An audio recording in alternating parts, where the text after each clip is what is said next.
Sandbagging. Is this where the damn drumming and the music kicks in? Yeah.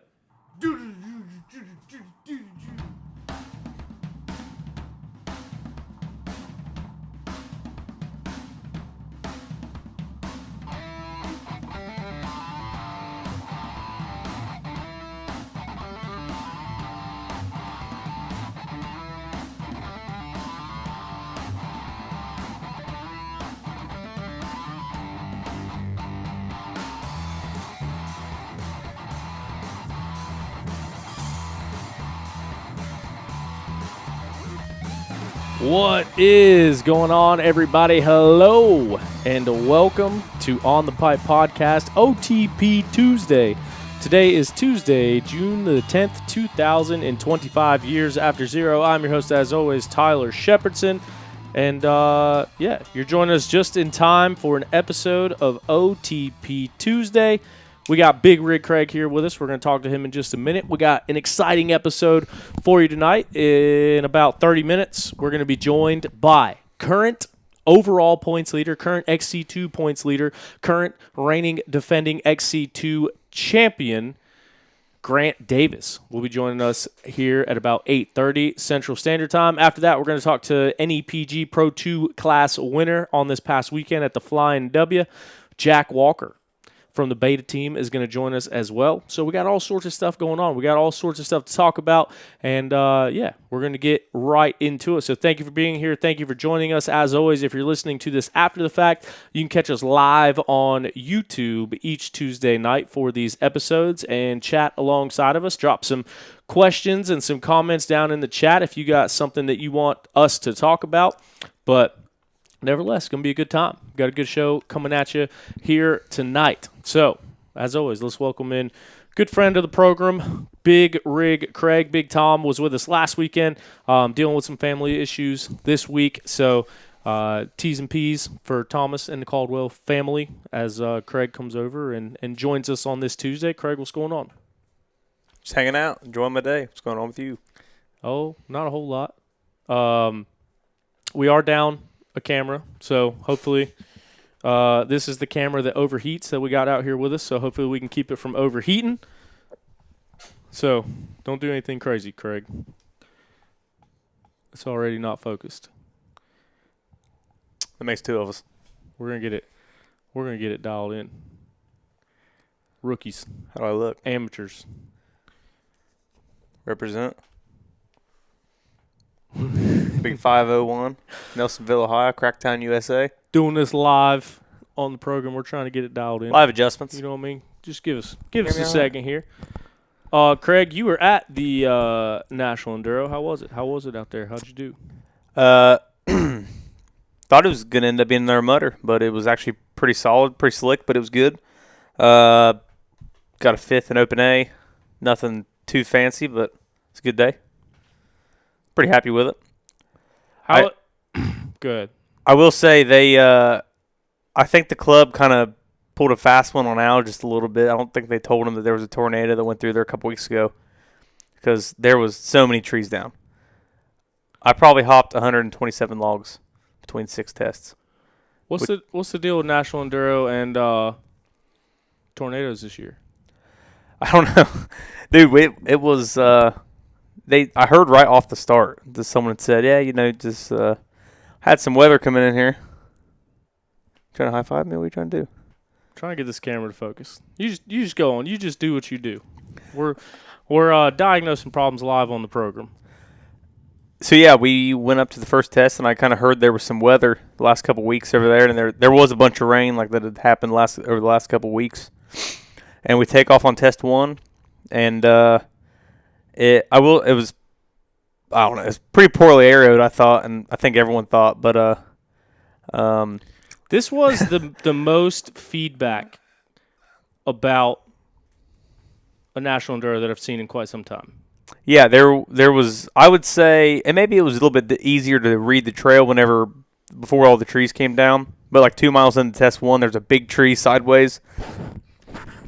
Excuse me. Big tree sideways in the trail. And one of the track workers told me that there was a chicane before it, but me and about half the other track didn't see it apparently because we all complained about it. I mean, it was a good track. I'm not complaining too much. I'm just bitching. But there was some interesting go-arounds because they didn't have time to run a chainsaw.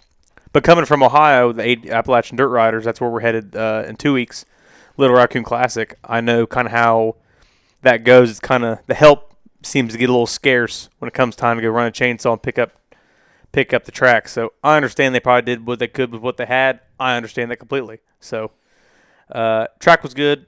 I enjoyed it. Healthy. Long ass drive. I got home at like 4 a.m.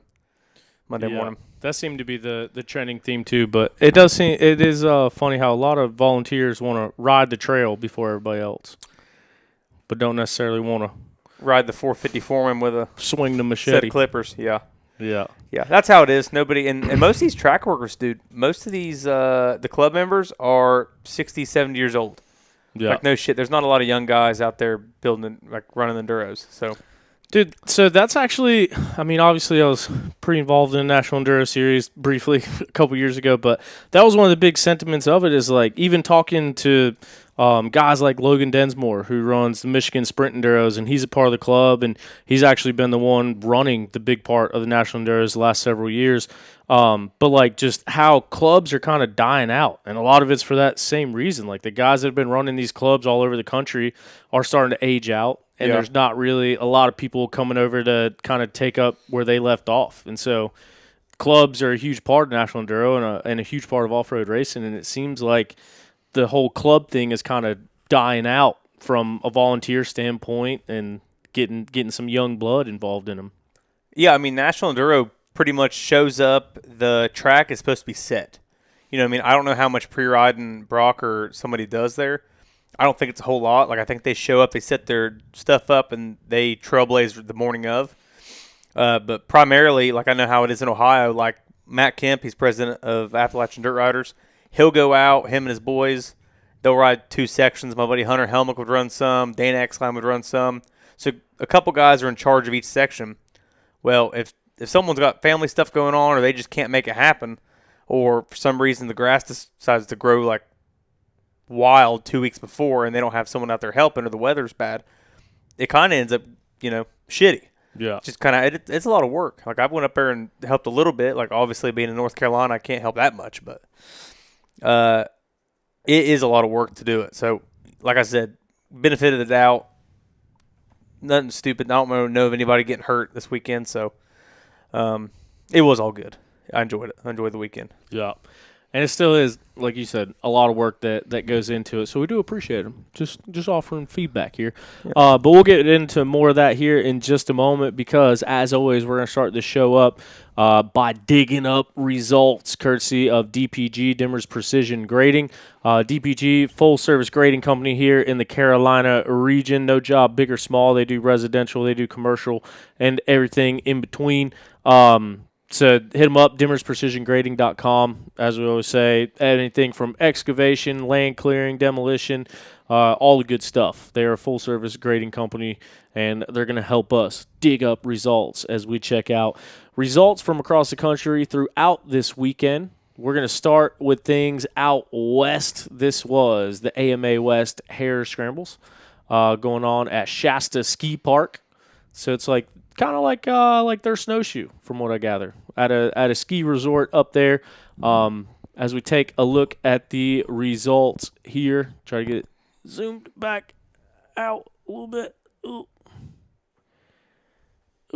almost. There we go. All beautiful. Right. So taking the overall and pro class victory, Mateo Oliveira, the younger of the Oliveira brothers, goes out there, gets it done on his factory KTM. In the number 2 spot was the 250 pro class winner, Jaden Donners, in the number 2 spot. A little bit of XC2 action out west from what we see. Second line going up second overall, and then rounding out your third place spot on the overall podium was Leighton Smale, hauling the Smale out there on that Kawasaki. He was out here racing with us for a few rounds, went back out west to haul the Smale some more on the West Coast. Second place, Pro 250 class rider Tomaselli. And rounding out the Pro 250 podium was Colton Ake aboard his Hatch Racing Complete Electric Kawasaki. And then I guess rounding out your pro class was Zane Roberts on that factory beta racing beta machine. Craig, you got something to point out on here. Yeah, there's an honorable mention. Chase Rosenquist, main out. sponsor, my hot ass wife, and Mark Henry HVAC. Yeah. So shout out to Chase's hot ass wife. Love her. It says. See down here, 25th overall. Did he win the pro vet class? They got a pro vet class out there. He absolutely did. He's the first pro vet rider I see. Couldn't have done it without his hot ass wife. And Mark Henry HVAC. Keeping it cool. And then we take a look at our pro women's class out there. And taking the win. Also, another rider has been joining us for quite a bit of racing out here on the East Coast. Ava Silvestri on her gas machine takes the win. Rachel Stout in the number 2 spot. And Ty Woolslayer rounding out the women's pro class. Top 3 on that Yamaha.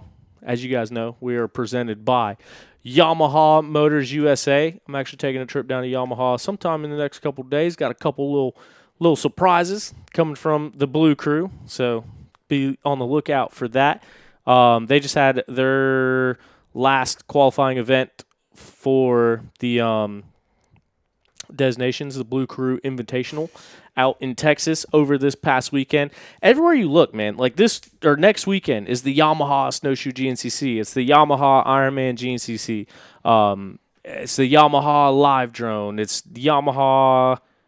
What else do they sponsor? They sponsor everything. If you look across the board, Yamaha started out with the grassroots efforts, and then they got into the X lines and the FX lines. And one of the biggest things that made me go work with them is how much they're putting back into the sport. And that's a really cool thing from Yamaha. And like I said, everywhere you look, you can see Yamaha helping out the sport in one way or the other. So not only do they make great machines, they also do a lot to give back to the sport. So super pumped for Yamaha and everything that they're doing in the off-road world. And that's why it's so cool to be a part of the Blue Crew over here at OTP. We just got to get Craig over to the Blue Crew too. All it takes is a quick rental, brother. All it takes, gas getting some hours on her. We might have to see if we can get you a media loan on a Yamaha. Yeah, see if buddy. I mean, I'll do it. I'll pull some strings. There we go. You need to get it to rev your heart. It needs revved. Yeah. Everyone's heart could be revved, I reckon. We'll make some calls, see what we can do. But now, coming back over, I don't want to say the East Coast because this is about halfway in between. It was a long drive. How far was it? How long was the drive out to Missouri? On paper, it was 11 and a half, so it was like more like 12 and a half. Dang. Like 13 after you stopped, I reckon. Yeah, I know. Stu loaded up all the trailers and went straight from the last GNCC straight over to Missouri. So a week on the road. Scotty B went up there. Me and Scotty B were Starsky and Hutch. Did he race? Oh, he laid it down. Possibly broke a couple ribs as well. Oh, really? Yeah. So he was row 50. Yeah, I was 21. I'm sitting here petting Henry, everybody, just so you guys know I'm not scratching my leg. And Craig, don't touch me there. Easy, brother, easy. It's a family show. So he only had to run 5 of the 6 tests because he runs 55B. So I pull in from test 6. He had just pulled in, and he's laying there all laid up in the the chairs. Oh, my ribs. So Scotty was on the way home. He was hurt and talk about because this was like he just started racing because Trevor quit. Yeah. And Scotty said, "Man, I think this bucket list thing. I think this is it. This I can't be getting hurt and not going back to work." Well, then he gets on the results and sees that the guy from 60B at Georgia got bumped to A. So Scotty Barrett won 55B at the Cherokee. And he's like, "Man, Bully boys don't want none of this. I'm kind of feeling like I could do some racing in 2 weeks in Ohio." And then he got on the phone. You know how Scotty is, starts calling people. "Yeah, I won, George. I'm a national winner." And he wasn't real happy. He got 3rd this weekend, but the guy who beat him was from Arkansas. Beat them boys by 15 minutes. Really? He said, "I'm gonna have to make some phone calls, see if we can't get some bitch bumped too." But me and Scotty B loaded up in Scotty B scheming on him. The Silver Stallion, the E350 van. Made it happen. You guys took the box truck all the way out there? No, we took the old van. Yeah, just the race van. The Ripper. Yeah. The Ripper. I never noticed that, but Trevor's van's silver, Scotty's van's silver, and the box truck's silver. Mm-hmm. The silver bullets. Yep. So, yeah. That's cool. I didn't know Scotty B was out there. Yeah, ripping. me and Scotty B headed to Missouri. The RM Red Bear Racing Team also headed out to Missouri with representation on every single podium. Last round we talked about, I still think it's pretty cool that they went 1, 2, and 3 overall, won Pro 250, and won the WXC class. So this time, not quite as of a winning weekend, but still representation on every pro podium. Not bad for a team put together by a guy that doesn't know anything, as some people say. Yeah, 6 seconds away from sweeping the pro class again. Yep. So Shout Stu out Baylor BK. goes out there and gets the win, which means Josh Toth's job is safe for another week. Although it's kind of a weird predicament for Stu because as a rider, he's got the points lead back and he beat Toth. But as a team owner and team manager, how long is he going to settle with Toth's second place ride? You know what I mean? He needs to wake it up a little bit. Yeah, I mean, I think Josh is down to win at any cost. I mean, he's always talking about trying to beat the boss and get that big check, go home with some money. And I don't know if they get along good enough, but they do talk some shit to each other about winning and losing. But, yeah, how mad can you be? I mean, obviously, there's a win bonus there to get. But how mad can you be when your teammate and competitor and past champions right there with you? I mean, it's a win-lose win. I don't know how you want to say it, but team's killing it for sure. That's why it's funny. Just get them amped up at each other, get them going. Oh yeah, the most rounded rider. Yeah, yeah, battling back and forth. Someone named Baylor won the championship for the first time in a decade, so they had to buy him up too. Now they're competing against him. I didn't think about that. So Stu takes the win on the day. Josh Toth in the number 2 spot. BK, Ben Kelly, wins the final 2 tests of the day to end up 3rd place overall. As we scroll over, obviously Section 3 was thrown out. That was a big part of, I think, everyone's weekend. But BK takes the final 2 test wins on the day to, like you said, just edge out former 3-time champion Grant Baylor. I think 3-time, right? Or is it 2? I think he won 1 and then 2 in a row. I just know he won 2 years ago. I don't remember before then. Either way, more than 1 for Grant. Yeah. But yeah, so Ben Kelly gets up on the podium and ruins the Red Bear Kawasaki sweep on the weekend, but Grant Baylor still settles for that number 4 spot on the day. Ricky Russell would round out the top 5, and then we get into our Pro 2 riders, Jhak Walker on that factory racing beta machine and that extra H in his name. Grabs what I believe is his first ever Pro 2 win. I think he's been on the podium a few times, but we're going to talk to him here in a little bit. We'll have to double check and ask him. But I think it's his first. He was on the podium at Sumter, but I don't know about last year. Yeah. So either way, impressive ride for the young Ripper out of Illinois, who I think is relocated to South Carolina for the time being. Last I knew, he was at the Shoals. I guess we'll have to ask him about that too. Yeah, we'll see what the deal is. But he goes out there, gets the Pro 2 win. Chase Landers, who's been riding really good lately, he gets the number 2 spot in the Pro 2 class. And Nick DeFeo rounds out the Pro 2 podium with a 3rd place finish. And then I read Nick's post, and he said that he was quite upset about this 3rd test getting thrown out. So let's see what we got. 9 minutes, 8 seconds for Jhak, 9 minutes, 7 seconds, 9 minutes, 33 seconds. So he had Chase by... What's that, 26 seconds? I know that says that, but that test was definitely longer than that. That was a 6-mile test or a 5.5-mile test. So I don't know what that means, but that's incorrect. I talked to Stu a little bit on the way home, and he said what happened was the key time got messed up, which is the start time for the 3rd test. And so it threw off everything. And part of the rules in there say that if there's a time discrepancy made, then the whole test has to get thrown out. This makes sense. So they started it 7 minutes early. Does that make sense? So that's what, whenever I came in. Or 7 minutes late? No, early, because people were late to the test. So, I pulled up and I took like a 2-minute break in between 2 and 3. The time started early, so they started late on the time. Yes. We're on the same page, yeah. But some of them guys didn't start late. Some of them just showed up and immediately went straight into the test, like it was like within 2 minutes. But like Keith Mitchell, he's been doing enduros forever, and he like stressed like as soon as we got done, he came up to me and goes, "Dude, I am never late to test. I have everything wrote down. I know what time I start." Yeah. And he pulled up. I think he was number 17, row 17. Mm-hmm. He rolled up as soon as they took off. So he rolled up and never even stopped, just jumped on the track and threw his hand up. So, yeah, they started key time 7 minutes early, and that was supposed to be the time they were transferring from the gas stop to, or, whatever, from the pits to test 3. Yeah. So everyone was pissed off when we got in between 3 and 4. Nobody was happy because a lot of people were late because they thought they had 7 extra minutes to play with. And I was trying to keep up with the times throughout the day, and it looked like there wasn't enough service for the There wasn't a Starlink. That's what they said. Yeah, the Starlinks weren't working, so there wasn't. I keep getting messages, and it's throwing me off over here.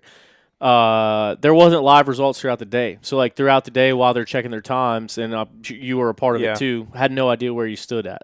Yeah, I didn't find out where I was riding at until I got back to the truck. So, after 1 and after 2, you went to the truck. After 3 and after 4, you didn't go back to the truck. After 5 is when you went back to the truck again, and then we started test 6 back from the parking lot. Mm-hmm. So nobody found out until after test 5. So we were all just sitting there like, how are we doing? Like, you don't know how you're doing at all unless you catch somebody or you get caught. Yeah. And I would get caught by Chase and who's that boy? Jhak. He caught me twice, I think, but Chase and James Jenkins. Oh, they were twins. They were right behind me. Yeah. Well, he's faster than Jonathan Johnson, so. And Grant Davis. Grant Race? Sorry, not Grant Davis. Damn it, Angus. Oh, I was going to say. Yeah, it's my bad. But yeah, so even with those times, Yeah. I accidentally clicked off the stream. Can somebody let me know if the stream is still going? It looks like it's still going, but if anyone can confirm that. I can confirm that right now. Well, no, I think it's back up. But looking at the times here, like I said, in it, Nick DeFeo mentioned that getting that third test thrown out was the big difference in him getting second and third. And so if you look at those times, even the key time would have been the same, so even if it was late. So even if it wasn't completely 9 minutes, 7 seconds or whatever, the difference between second and third place was 4 seconds. So if that third test would have counted, then DeFeo would have been in that number 2 spot. So I think that's what his whole thing was about out there. Fair. Should have let that chain hang, dude. I told him. Either way. You're on the same row. I was sitting there telling him. Quit playing. It was good riding by those boys nonetheless. Now we take a look at our women's elite class. We got to burn through this here. We got 9 minutes before we get our first guest coming on. Rachel Goodish would take the win on the Riehu in the women's elite class. The women's pro class, Shelby Turner in the number 2 spot, and reigning champ Rachel Archer ended up in the number 3 spot. We were talking about the arrows and the markings and stuff. Rachel was one of the other ones that I read, just saying that it wasn't arrowed nearly well enough, and she kept blowing out corners and going down and stuff because of the arrows. Yeah, and the only X I seen on the entire trail was a withered X from like 3 years ago. Like I kept like kind of paying attention, looking for some, and or at least a double arrow, like something to let you know whenever I come around this turn, there's going to be a sharp one. And I've seen where people would blow a banner like in the rows ahead of me, and I would quickly try to adjust. But yeah, it could have for sure. I heard a lot of people say they were going to donate to the club so next year they can afford arrows. I heard a lot of people say that. So, not just me. I'm not the only one bitching. It wasn't great. Especially because like someone like Rachel, obviously racing the pro class, but also she's probably most times the fastest one on her row. So it's like those people that are getting there first with no one else around. Like you mentioned, kind of seeing people blow through banners, you can key off of them.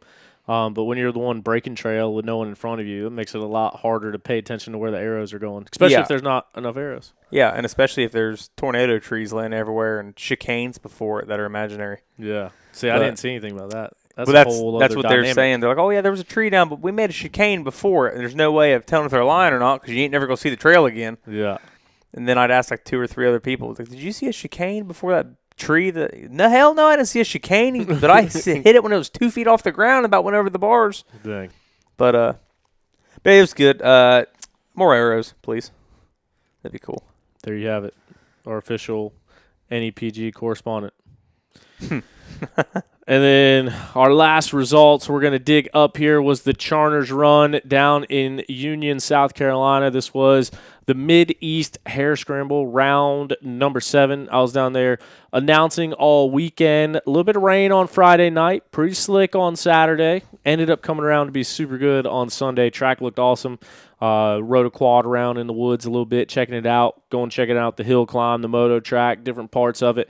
Another stacked pro class out there, and one of the best battles I've ever seen at any race in my life between Brody Johnson and Caleb Russell. They kept swapping back and forth both times. Caleb came out and raced the last race.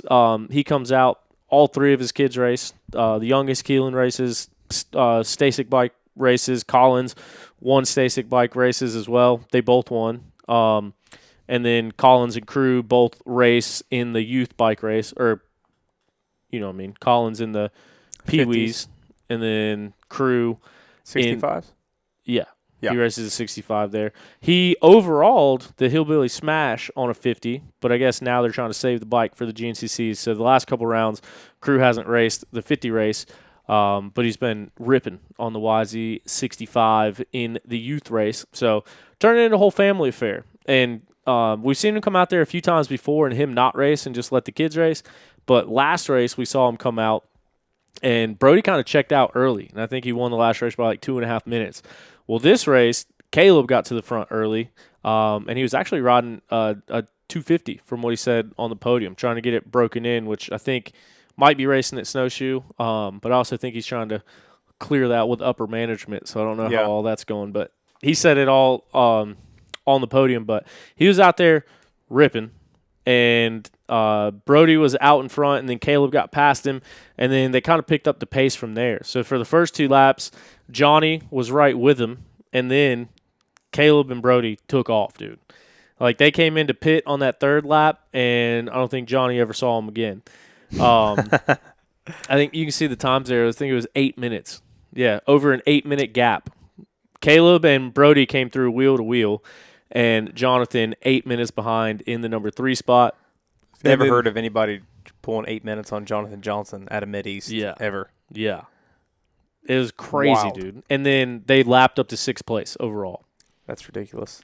So It's super good to see 2020 Brody again. yeah. Like, after he broke his leg at Ironman and, like, had a couple years of rebuilding, I think it's so sick to see him ripping like that again. Yeah. I was just talking to somebody on the phone about that yesterday. How, like, when he won those Top Am titles, like, he was the guy. Like, I thought he was going to go to XC2 and immediately compete. And then as soon as he came back, broke his wrist and had some growing pains getting back used to it and everything. But now, like, Brody Johnson is Brody Johnson again, which I think is sick. Yeah, super pumped. Pumped to see it. That's fucking sweet. So, yeah, they swapped back and forth a bunch of times throughout the race. Brody led some, Caleb led some, and then on the last lap, Caleb got out in front and kind of started gapping him, like getting reports from the woods, like over the radio as I'm calling the races. And one of the last things I heard was Caleb Russell had like a 10 bike length lead. And I talked to Brody after the race, and he was mentioning how Caleb got out of sight and he thought he was never going to see him again. And then just kind of started picking off things and finding a way back up there. And then about a half mile from the finish line, Brody had a line picked out that was like right on the edge. It became a point of contention afterwards. We went back out and measured it and looked at it and stuff. But he said that he remembered that he had a line picked out because I talked to him quite a bit after the race. And he's like, man, he got away from me. I couldn't see him. Didn't think I was going to catch him again. He's like, what am I going to do? Like, how am I going to be able to make this happen? And he's like, oh, yeah, I got one line picked out. And so he went through that line. He made the pass in that line. And it was just a line that Caleb said that he didn't see, didn't know where Brody come from. So that's why at the end he was like kind of wondering like where in the world did that line come from? Where was it at? How far was it? That kind of thing. And like I said, it was right on the edge. We went and measured it, but it was just a straight up battle between those dudes. And then the way that the finish line was set up is that they come through the trees behind the scoring trailer, and then you kind of don't see them. And then until they pop out of the woods and come through the scoring area. So I'm sitting there. Last thing I heard on the radio was Caleb was out front. So they came out, and I see Brody come out first. And so I'm like freaking out on the microphone. I was like, it's Brody Johnson. And then Caleb tried to like square him up on one of the final turns and kind of kicked out a little bit, got stood up as they come through. But, dude, Brody was pumped when he came through. Yeah. Fist pumping, revving. It was such a good race. Because during the pro race, too, that's when I jumped on the quad and kind of went around the track and was watching them. And they were just on another level, man. It was an insane race to watch between those guys. Yeah. Yeah. And then 8 minutes later, Jonathan Johnson came through in third. No hate. But I guess We he's love no. I said Johnny. Actually, I got the video. I need to post it. But he came in from the pits and he was like, "Man, I'm tired. I can't run with them boys right now."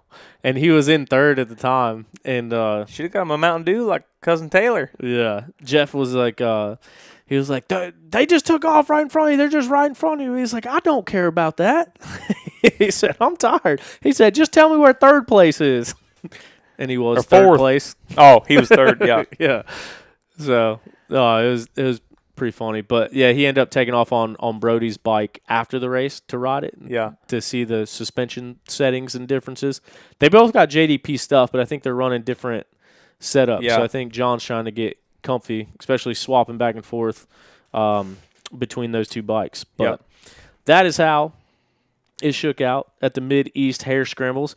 Real quick, I did just see a comment out of the corner of my eye as we get our guest on the phone down here. If you go down to the bottom, it'll pop up. Or wait. Yo! Oh, my bad. Why is it saying? Oh, there we go. I seen Aston making a comment about Craigie needs something. What's he got to say? We're going to get to our comments here in a minute, but I did see something about Michigan Sprint Enduros. We did mention the Michigan Sprint Enduro. So Talon Sinkson gets the number 1 spot, Travis Sewell in third, and Chad Willie in the number 3 spot, says Adam Jagger. So shout out Adam. Thanks for letting us in on the Michigan Sprint Enduro things. Just click on. What we got? Yeah, click on that. Yeah. All right, so now we are going to go to the phone lines. This is something we've been wanting to do for a while now, trying to see if we can get it dialed in. So bear with us as we go through some technical difficulties here, but I think we got our guy on the phone. So now joining us is the talk of the town, the man of the year, the guy that we've been talking about on every single episode, your current overall points leader, GD, Grant Davis. What's going on, dude? Nothing much. What's going on with you? Oh, just hanging out. Can you hear us all right? Yeah, I can hear you guys good. All right, sweet. We're winging it. So thanks for coming on, dude. I know we talked about it last week, but had some stuff going on, so we got you on here this week. I guess let's start. I guess you got done riding today, dude. How's things going? How's things looking? How you feeling? Yeah, it's been good. I just got done riding actually like 45 minutes ago, so Burning the midnight oil. Where are you riding at? up in my house in PA. I gotcha. So I guess we got a lot to talk about. We got a lot of questions to ask. We got a lot going on. First and foremost, did you think that going into Snowshoe this year that you were going to be the overall points leader? And how's that feel to be sitting in that overall points lead spot? I mean, I wanted to be there in the fight for sure, but after my performance at Big Buck, I'm like, I got a lot of work to do. So I went down to Florida the 2 weeks after Big Buck and got ready down there with my whole team and everyone, and then I won Florida, and then I won 4 races after that, or 5 races in a row, and then Ohio again, I had a bike issue and I got put down a little bit. I wish that didn't happen to me, but yeah, honestly, I wanted to be there, but I never thought this was going to happen where I'd be there still as of right now. Dang. And that, I mean, we talked about, oh, hold on. we got something else going on here. We talked about. Sorry, this is my first time doing a call live on the program. So we're first threesome going on the through show. it. We're trying to figure it out. Now I completely lost my train of thought because everything just went to hell in a handbasket. Oh, so last year, Josh Toth goes out and becomes the first one to win from the second row. Obviously, Josh, former XC2 champ, raced the XC1 class for a while. He comes down, he kind of breaks the ice. After that, he wins from the second row. You end up getting 2 of them last year, and now you got 2 of them again this year. Once you finally broke that ice and got that first overall win, at that point, did it become like that? Seems like it's been the standard for you because we're there right at the end of races, and it's like when you're second overall, you're pissed off. Like, don't care that you just won XC2 again. You're like pissed off that you didn't win or the overall. And now this past week, you were pissed off that you won, but you didn't physically win. So it's like, what has been the transformation between once you got that first win and now like that kind of seems like it's your expectation every week? Yeah, like last year, obviously, I'd be there like almost every race, and after I got my first win in Florida, it like built me some confidence, and then I was there for the overalls, but I'd be like top 3, and then I'd drift back to 4th or 5th or say, and then I actually got an overall podium, and then a couple of them. And then I won that one, and then I won Ohio 2 weeks after that, I think, so I got 2 in a row. It was pretty sick, and then I think it just built my confidence up so high, and then this year I knew I could be there, and when I didn't win all the way, I lost Talladega. That really made me upset, honestly, when I had that one pretty much in the bag. And then Coker, I blew it again, and Tennessee. I've had races where I should have definitely been there and done it, but that's racing. It's a part of it. So we should be at 4 overall wins this year. Yeah, that's what I'd say is I should be at 4. What? So the Talladega one, obviously, like I was following you guys around the track and happened to get the video of you coming through the creek where you got stuck, and I know Jameson, some other guys came out there and got you. I'm sure a lot of people have seen that video. What were you thinking in that moment? Because you were minutes out with the physical overall lead. And that was the final lap where you came through that creek, and it was a little bit different line than what you had been taking all day. But what was going through your head when that happened? Yeah, well, so like a mile before that, my bike went off, and it wouldn't start for like 45 seconds, so I got all worked up, and I was just trying to ride super fast, and I was riding like an idiot when I should have just slowed down. And then I jumped into the water, drowned my bike out, lost a bunch of time there, and then my bike quit on me a couple more times after that, and then Stu caught up to me, and I made another rookie mistake and crashed in the field section. And I was like, what am I doing? But, yeah, I was definitely upset about that one, but it's whatever. It happens. Grant, what do you think about the ongoing argument everybody's kind of been having with XC2 starting, the minute behind? Do you feel like you benefit from that? Obviously I've talked to Josh about it. He, he's kind of like, whatever, we catch a tail end, and it doesn't, it's not a huge deal. But what do you think about it? And, I mean, going forward next year, you're going to be going to XC1 anyway. What's your thoughts on it? Honestly, like as me right now, I think it hurts me a little bit with being, because then I got to pass the guys in XC1 and waste that valuable time to get to like Ben and them guys up at the front. So like I would like to start with the guys, honestly, would be my preference. Okay, and one more question. Starting the year, we had heard rumors that you wanted to go to XC1.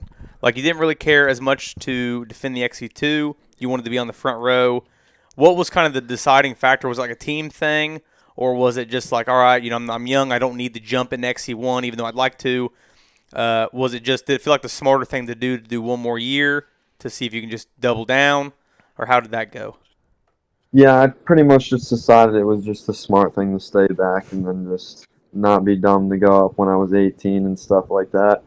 And I would have been pretty young up there and then still learning everything, and then it might have hurt me a little bit by say I wouldn't have been winning, and then I would have been getting 3rd or 4th. So I think now I'll be ready for next year for sure. That's when I should have gone up is next year, so I'm glad I stayed another year. Yeah. Do you have you spent much time on a 350? Like, does a 350 or a 450 suit your riding style better? Like, do you prefer that over riding the 250? Yeah, I actually ride a 350 pretty much every day of the week. The only time I ride my 250 is like the Thursday before the races. Is it?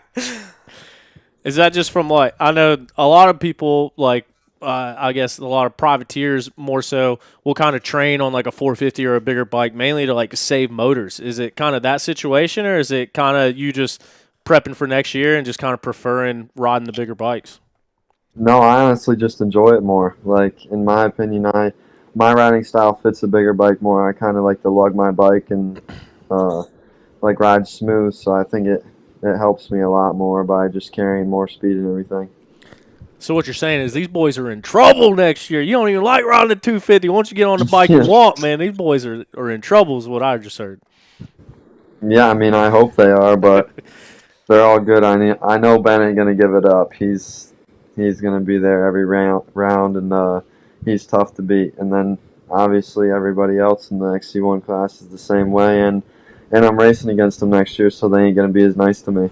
Yeah, and I mean there is a big difference in that, like riding kind of with the adjusted time and then riding straight up. And you kind of just mentioned it a second ago, but I mean next weekend will be kind of the first time dipping your toes in it. You'll be on the front line at Snowshoe. You'll have Ben on the front line with you. But other than that, you got three XC2 riders that are filling out that front row because of the level that you guys have been riding. So I mean, how stoked are you to kind of race straight up with Ben for one round next weekend as we head into the off season or to the summer break with you guys pretty close in points? Yeah, I'm glad. I'm honestly pumped up about it. Last year I started on the front row, but I stayed with them guys for a little while there, and then I made a couple dumb mistakes and started drifting back. But I know I can stay there with Ben, and I know he's not going to give up either. So it's going to be a battle to the end, I bet.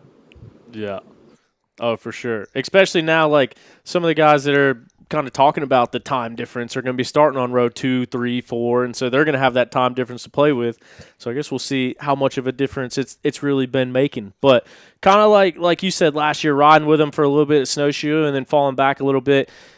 One thing that I've kind of talked to your dad about a bunch and then kind of talked about on here a bunch as well is like your onset to this whole thing. I don't want to say it came out of nowhere because I know you've been working your ass off for it, but that first year in XC2, we didn't see you get a podium until the final round at Ironman was your first podium. And then last year, you come out swinging, you win the championship, you get 2 overall wins, and now this year it seems like you're just on a different level, not only in the class but overall. I mean, Gus and Cody are both riding really well, really good as well, but what do you think was the biggest thing that made that turn from going all season and getting one podium to then the next year leaving with the number 1 plate and then bringing that into what you're doing this year? Yeah, well, 2023, I had a pretty rough year. I was dealt with injuries and everything like that, and then honestly, my dad told me if I don't do good in racing, I gotta go get a job. So it kind of like flipped the switch in my head where I gotta do something where I'm gonna be doing construction with him, and I don't really want to be doing that. No, that shit sucks. Don't do it. I promise. Yeah, I'm yeah, fat and know. slow. I'm not I a hate big my fan of life. it. I want to go fast. Simple as that. Grant, what do you think about so we had a conversation just like looking into the future, the rest of the year. If you were to lock down championship prior, which is looking like as long as everything goes well, knock on wood, that should happen. Are you Still a lot of racing left. A lot of racing left, but are you itching to go to the front line before the end, before next year? Like, is that 100% the plan? Yeah, absolutely. If I can lock it up before the last race of the year, I would definitely. I'm gonna be an XC1 at Ironman. Hell yeah. Sweet. Screw Iron Man, dude. Let's do John Penton.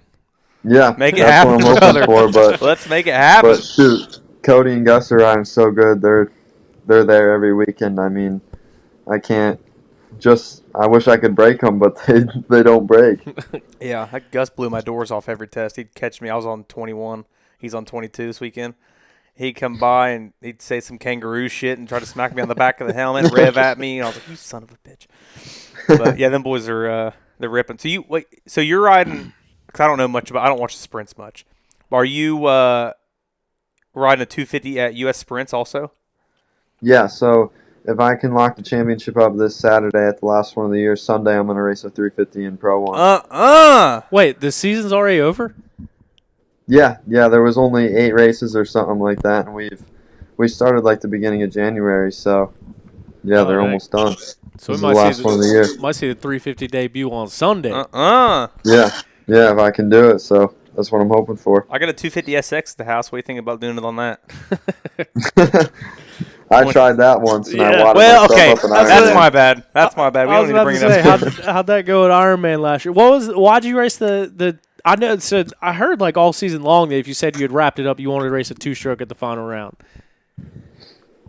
Yeah, so we were actually going to race a 125 or a 150, and then I said I don't really want to ride one of them. So I got a 252 stroke, and I rode it like Friday before the race. Was the only time I've really ever ridden a 252 stroke before. Dang. And I felt good on it, and I'm like, all right, whatever, we'll just go have fun. And I started working my way up through the pack because I was dead last off the start. And then I got the third right behind Cody, and I just was in the dust, obviously, trying to make a move, and I smoked the tree with my foot that I've already got 4 or 5 plates in and everything. So I'm like, it's dumb to hurt myself anymore, so I'm just going to pull off and just save myself. Yeah. That was sick though. I remember I wasn't at Ironman, but I seen the like the press on it, and I was like, dude, fuck yes. That bike was sick. I love it. How about the conversations under the tent after the races? Like you and BK. Obviously, I know BK pretty well. Pretty good buddy. You guys just shit talking each other for fun. Has it been pretty good, pretty solid. Bit. No actual animosity, nothing. Just shit talking each other. No, yeah, we definitely talk a little bit like that. But I like Ben. I mean, 2023 we trained together in Florida and everything with Caleb, and then this year we've been together all season long, and me and him have really gotten close, and we're good together. If he beats me, I tell him good job, and if I beat him, he comes up and tells me good job. Yeah. So, how about the animosity at home? Are you telling Big Brother that he don't want no smoke ever? Not now, not in 2017. You let him know at the house? Yeah, he pretty much knows it now that that I'm faster. That's what I was gonna ask because he's obviously super fun to hang out with all the time. Like you or your dad too. Like what's been his thoughts on this whole thing? Like kind of watching you rise and doing what you're doing. Like I'm sure he's got to be pumped. Yeah, but also a little jealous. Little brother's damn smoking him. Yeah, we actually did a local race this past Sunday, and I was way back off the start, and he got the whole shot, and I passed him like a mile or two in, and I like kind of waited up for him for a little bit, and we rode together, and then I took off, and and then he had something else happen to him, but yeah, it's fun to be riding with him and everything when I'm home. I enjoy it. Yeah. Is he pretty much done then? He just rides some locals here and there and just works, or what's Yeah. He comes races a 125 sometimes. Yeah, he does construction, but mainly he does every Nioa if he can, our local series up here, so he tries, but as of now he's got a blown up bike, so.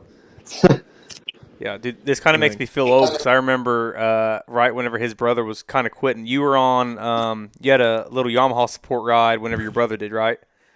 You were on YZ85. I was on a YZ85. I remember his Instagram bio said, in all caps, I am on the AmPro Yamaha team. And I remember seeing it, and I was like, dude, are you shitting me? This kid's on a YZ85 AmPro deal, and that's his fucking bio. And now he's over on races, and I was like, God dang, dude, I'm so fucking old. Yeah, I was probably like 11 years old then. Yeah. Pumped. Yeah. DeFeo had something like that, too. He had some wild bio. And I remember because he beat me at a Citra. Yeah, probably. Yeah, there he goes. He beat me at a Citra, and he's this was like. So you stalked him, looked him up.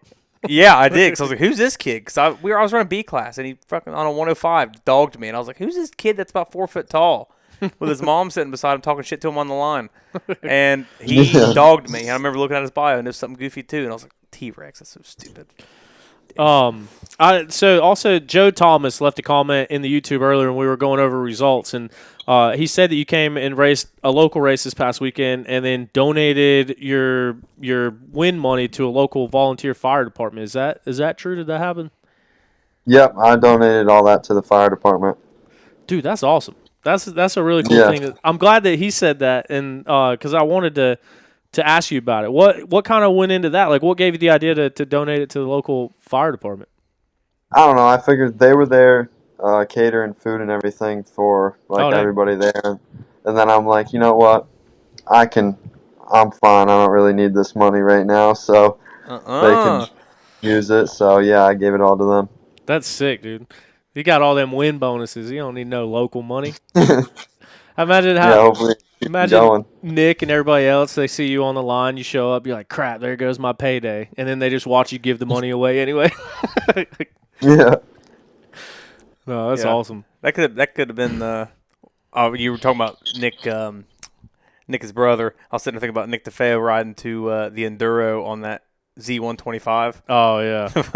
He wrecked his truck, so he had to get a Honda, like a Kawasaki Grom clone deal. He rode 2 hours to the race. Did he actually ride? I thought that was just a joke. No, I'm pretty sure that was for real. Dang. Yeah, 2 hours. That was a joke. No, yeah, he wrote it. It's freaking sweet. I didn't realize that he actually wrote it that sounds far. like some stupid shit I'd do. That makes it way cooler. So we just got done talking about the battle at the Mideast Nationals this past weekend between Caleb and Brody. I know you're good buddies with Brody, and Brody was one of those guys, like, dude, 2019, we were just talking about it, like, thought Brody was going to come up to XC2, take over the world, won the Top Am thing, and then obviously dealt with the stuff with his leg and then dealt with the stuff with his wrist. But now we're, like, seeing that same Brody Johnson kind of pick his way back. How often are you riding with Brody, and have you kind of seen that speed increase in the times that you guys have spent together? No, yeah, absolutely. I mean, shoot, every time we practice together, he's almost just as fast as me, if not as fast. So, like, it makes me mad because I'm like, dude, why don't you ride like this in a race? You'd be right there for the XC2 wins or podiums. And then, honestly, I'm proud of him. He's finally figuring it out and getting everything together. Yeah. No, I'm proud of him, too, because, like I said, dude, good friends with him and Johnny and their whole family. And, I mean, this past weekend, him and Caleb beat Johnny by 8 minutes. Like, that's how fast they were going. How do we convince Brody in his mind to line up at a GNCC and pretend like Bjorn Hamrick's sitting there getting ready to laugh at him like it's a Mideast? Because, dude, I mean, it's so many people have come out to these Mideast races, and I mean, they're tough to beat out there. No, yeah, I mean, shoot, look at Trevor Bollinger. I mean, that's what he raced his whole life and everything like that. So, I mean, if Brody wants to, he's fast. Like, I know he is, and he's figuring it out, so I hope he keeps getting better and better. And then he needs to click off a podium or something to get some confidence, and I think it's going to help him a lot. Yeah, for sure. He's been running like way more up front than usual here lately too. Like I've just watching the live feed. He's staying up front. Like what would he get at the last round? So fifth, I think. Fifth. So he got around Toth, and then Toth got him back. Toth was fourth, and he was fifth. He caught Gus and Cody and was behind them, and then broke his shifter off. Yeah. Oh yeah, that's right. And he was stuck in second gear or something. That'll do it. Gear? Yeah. Then he sounds like JoJo. Hell yeah. On it, brother. And also too, so like ISDE coming up. Obviously you guys had a good showing at ISDE this year. I feel like it's going to be more suited towards East Coast rider, but Brody's going over there too on a club team. He said his first time out of the country, so I'm sure you guys will be hanging out and riding a lot over there as well together.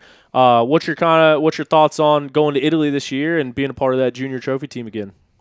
Yeah, I'm pumped. I definitely want to go there and try to get top junior rider would be my goal, and then be top 10 for the whole week. Last year I finished 11th, and if I can be top American, that'd be sick too, honestly. That's what my goal is to be top American and top junior rider, and then be up there getting top 5 overall test times and just be in the fight. Yeah. I mean, you were only one spot off of it last year. Yeah, it was close. Yeah.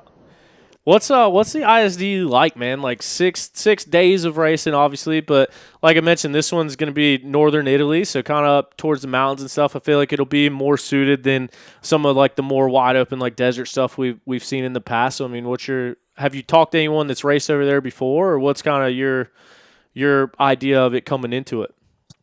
Just Auntie, honestly. He says it's like East Coast stuff, and he showed me some videos and everything like that, and it looks good. And yeah, 6 days is hard. It's definitely not fun to walk 100 miles the week before and then ride your dirt bike for 8 hours, 6 days straight. It's definitely not the funnest thing to do, but when you're done with it, it's pretty cool if you can stand on the podium up there with all the countries and everything like that. And the bar scene afterwards, I heard, is all time. Yeah. You imagine Brody Yeah. Johnson out at the bar afterwards? Oh man. Man, but look at all these women out here. All right. Dude, I can't. That much time on a bike on that plane ride home, you probably got to be sitting sideways. Damn, butt so raw, can't sit down anymore. That's a lot of riding. Yeah, it's the worst thing ever. But can't wait for it. How much different of a rider you think you are between last year's ISDE and coming into this year? I'd say definitely way better on that stuff because last year I did National Enduro, so I rode in that tight crap, smashed my hands every other weekend, and I was not happy with it. But yeah, I think riding sprints all this year has definitely helped to be battling with Johnny, Liam, and Cody and them guys. Yeah. Because obviously they're really good in sprints, so it helps me out a lot to be battling with them. You be on a 250F over there? 350. Oh. Hell yeah. Let your nuts hang, brother. Let's fucking go. Well, sick, dude. Really appreciate you taking the time out to chat with us. Like I said, you've been the topic of conversation not only on the show, but just kind of this year with what you're doing. So it's super impressive what you've been doing this year. Congrats on all the success up to this point. Good luck wrapping up that championship this weekend. We'll be paying attention Saturday and Sunday. See you go out there and race the old big girl. Get ready for ISDE on Sunday, hopefully. And then next weekend we'll see you up on the mountain on getting called out first, dude. You're gonna be the first one called out. Oh yeah, it's gonna be sick. Are you gonna do anything special with a number plate since now you got the overall points lead too? I don't know. I was thinking about asking that, but I don't know what Timmy will say, so I'll bring it up to him now that you say something. You got to. I think after T-Rex won Big Buck, I think he had like a red outline or something around the green numbers, or you gotta do something, dude. How often does this happen? You gotta do something. Yeah, I figured it'd be sick if I did like gold numbers or something. Yeah. Yeah, something like that would be pretty cool. Heck yeah. All right. Well, cool, man. Thanks for taking the time out to chat with us, and good luck next weekend, and we'll see you next week. Yeah, no problem. Thank you. Yeah. We'll talk to you later. See ya. See ya. So there was Grant Davis from the Landers Factory KTM 250 racing team. Like I said, I talked to his dad a lot. His brother Nick, super cool. Nick's been around the factory teams and stuff as well throughout their time together.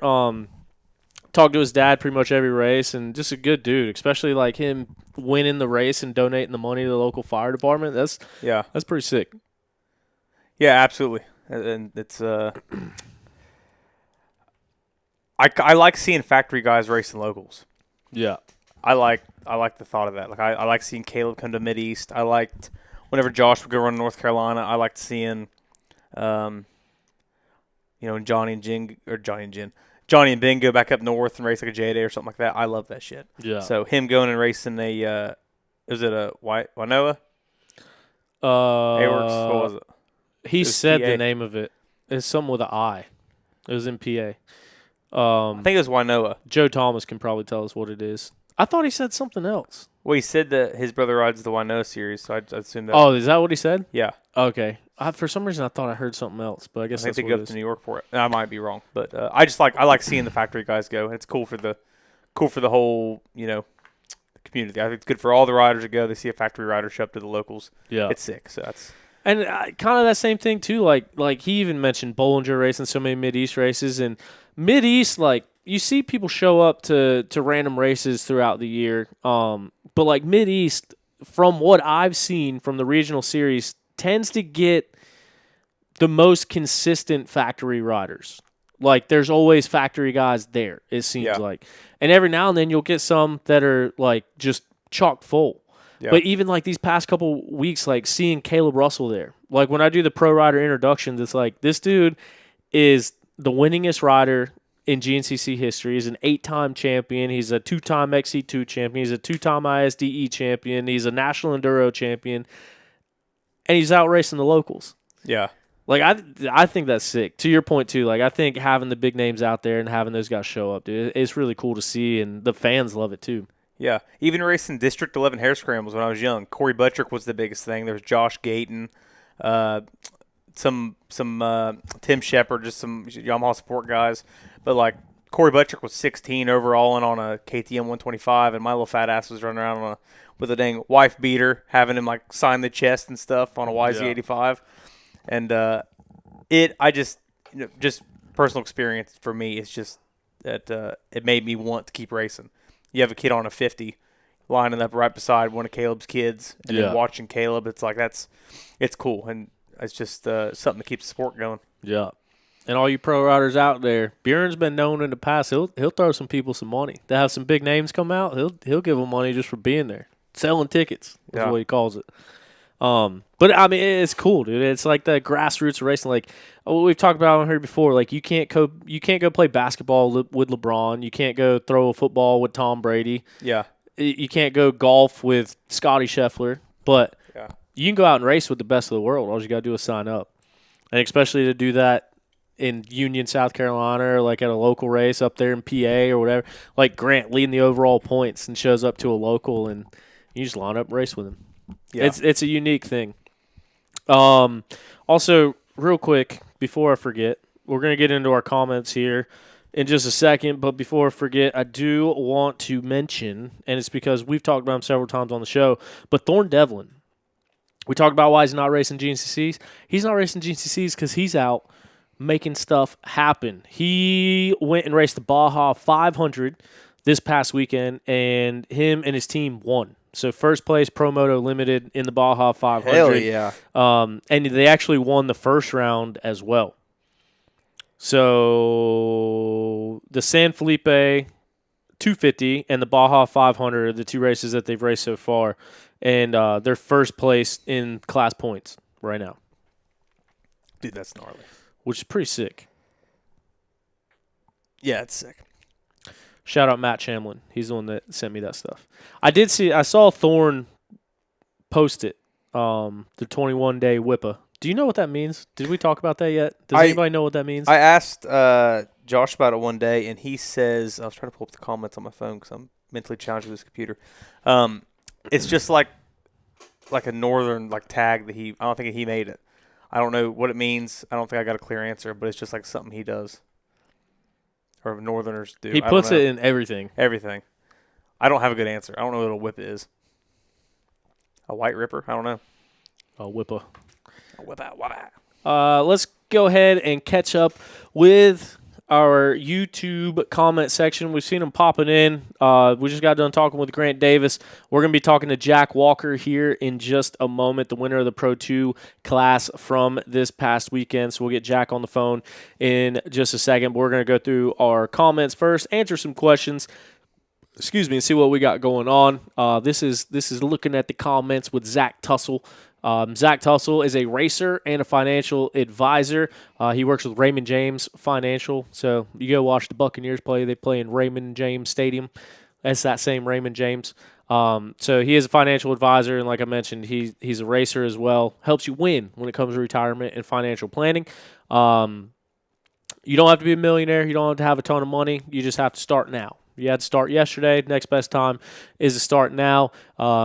We did it on the last show, the math. Basically, if you would have started investing $500 a month over the course of time that Zach Tussle has been sponsoring the show, you would now have $25,000 saved up in a savings account, and that's been, I think, like 2 years. So in 2 years, $25,000 saved up if you had started with him then. So don't hesitate. Reach out to him now, TussleInvestments.com. Let him know you listen to OTP. Get a free consultation. He can tell you exactly how compounding interest work. He can tell you exactly You can kind of pick your risk, whether you want to be super risky, whether you want to be super tame, and how he can help you manage your money and save for the future.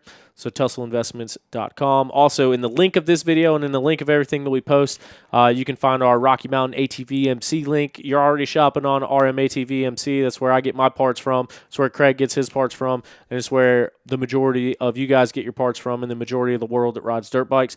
So you don't have to do anything different. You just go to any of our videos, any of our bios, anything like that. Click that link, shop as normal, check out as normal, and we get a small commission from that. Helps keep the show running, keeps us going to the races, putting out the videos, that whole thing. Doesn't cost you any extra, doesn't bump up the prices, doesn't change any of that. Just gives us a small kickback for shopping through OTP channels. So if you order stuff, highly encourage you to click that link and do your shopping. Dr. Furburger says, a club close to me is ran by 60-plus guys. They won't let new members in, and they won't take any suggestions whatsoever. It's like they want the club to die with them for some reason. Citra. Is that who he's talking about? It must be, because that's what they act like. Well, yeah, you kind of see that in a lot of different areas. From my experience, is if you want to take something over and make it better than what it has been, then it is no longer what they created, and it's better, and they don't like that. I don't know who he's talking about, so I don't know if Craig is right or not. But anyway, Adam Jagger, we talked to him about Michigan Sprint Enduro. Aston Edwards, shout out. Craigie needs a cheap rental. The only way he'll ride it. I bet you if we got you a brand new Yamaha, you'd ride that thing. I'd sell the gas in a second. See, there we go. Let's see what we can do. Joe Thomas told us about Grant donating his winnings to the fire department. Tyler Catlett also heard something about a comment being made to Ricky about the kid on the 85 not being able to make another lap or something in the AM race, and that's why we never saw the 2-lap card. Wait, what? I also heard something about a comment being made to Ricky about the kid on an 85 not being able to make another lap or something in the AM. Okay, so this must be what Travis Harvey talked about. So there was some controversy in the Mid-East race last weekend. And I don't know why there was. There shouldn't have been. But apparently a Facebook thing started about us cutting the morning race short. And there was a certain rider that got second place overall on a Super Mini that went up on the podium and called out a rider. Called out one of the I don't want to say older guys, but in the morning, it's the upper age classes in C class. And he called someone out. Well, that person then made a comment about, and this is kind of what I thought he was alluding to. And Tyler Catlett pretty much confirms it with what he's saying about a comment being made to Ricky about the kid on 85 not being able to make another lap. First of all, he's talking about Gavin Hartwell. I assumed. Second of all, there's four people that make the decisions on calling the races, the laps. It's either called on the first lap or the second lap. It's Ricky Towery, Lucas Towery, myself, and scoring. Yeah. We all talk. It never works out perfectly. Like, you're never – actually, we did have one that was like 2 hours and 3 seconds one time this year. Beautiful. But it's always going to be – there's two options when you're running like a 22-minute lap time. There's two options. You're either going to be 8 minutes short or you're going to be 18 minutes long. Mm-hmm. You know what I mean? Like, there's never a time where it works out perfectly. And so you're either going to be a little bit short or a little bit long, or excuse me, you're either going to be a little bit short or a lot long, or a lot short or a little long.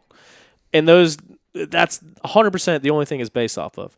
I can guarantee you that nobody under that tent gives the singular crap who wins any race. We don't care. Doesn't matter. If anything, yeah, it doesn't matter. So, and the way that the comment was said on Facebook, it kind of seemed like someone was alluding to something about Gavin Hartwell. They called it for, like, to benefit a rider. That's what you're saying? Yeah. Which, first of all, no. We don't care. Yeah. And you think I'm saying that jokingly, I can tell you, rest assured, no one cares. Yeah. Who's winning a race, who's not going to finish a race, who's on the podium, no one cares. So it's kind of frustrating that is exactly what was said or what was alluded to. Because I asked him publicly, I was like, hey, what's the deal? So, and I wish I could pull it up. But it was a situation where it was talked about. It's got to be in my recent things here. Let me see if I can pull it up. Someone made a post that said, why was the 11 a.m. race stopped early? And this was before results were posted, and I actually had a picture of the results. So the person that posted, why was the 11 a.m. race called early, their race time was 1 hour and 54 minutes. How much closer to 2 hours can you get?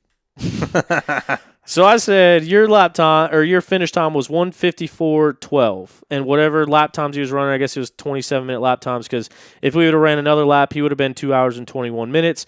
The leader was 1 hour and 38 minutes, and I think they were running 21-minute lap times.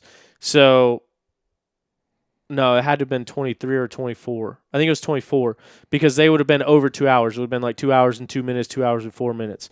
And the morning race is a minimum of an hour and a half. The rules say minimum hour and a half. And so we saw that time, and it was one of those situations where it's going to be a little bit early or a little bit late. And we also had a kid do his tib-fib in that morning race, and we were trying to get him off the track, and it was in a tough spot to get him off the track. So track crew's working to get a tib-fib off the track. It's muddy. People were getting stuck on the hill climb. They were talking about cutting the hill climb out. And that was on the second lap when the leaders were getting due to the third lap. And so we were hearing on the radio they were going to cut the hill climb out. And so we were like, well, if they cut the hill climb out, then they're going to be way too short. It's going to be like right at 1:30, so we'll run them one more. And so anytime something like that happens and we don't have a specific call of when the race is going to end, there won't be a 2-lap card. And the reason that we do that is because it's not fair to show second or third place the 2-lap card and first and second didn't see it. Yeah. Or like part of a class sees a 2-lap card, part of the class doesn't, because then you can kind of know to pace it. So if the leader doesn't get the 2-lap card, no one gets a 2-lap card. And it was right at that time, like I said, those lap times were around 25 minutes. So 25 minutes, 4-lap race, 5-lap or whatever. It's close and easy to project. So when they were coming around to check in for their third lap, we thought that a big portion of the track was going to be cut off, and then we could get 2 laps in because it'd be 4 minutes a lap faster. Yeah. So that's why no one got the 2-lap card. It had nothing to do with anyone being able to finish, not being able to finish. I'm surprised Gavin didn't go race the PM race after that. It had nothing to do with someone not being able to finish the race. So there you have it. Hope Here's that your makes answer. sense. And not only that, what happened? Something happened in the morning. We were 15 to 30 minutes behind all day. We were late on almost every race. And so we also had to kind of get back on schedule. So we knew that there was riders hurt. We knew there was riders stuck. It was going to take a while to sweep. We knew we were already running late. So in that case, it makes sense to run the morning race a little bit early rather than, the person I'm talking about, they were like top 20, and they would have been 2.5 hours. So imagine what the person that came through right before the finish line would have been. They would have been out there for 3 hours. Yeah, and it's a minimum of 1 hour and 30, so that makes 0 sense. Yeah, even if it was perfect conditions and no one was stuck and everything, that's still probably when the race would have got called. But for the AM, it's not even the pro race. Yeah, yeah, and that's the thing. We got to get back on track for the pro race. And we barely started the pro race on time after we swept the morning race. So it had nothing to do with an individual rider, but hopefully that thought process helps explain something for someone out there.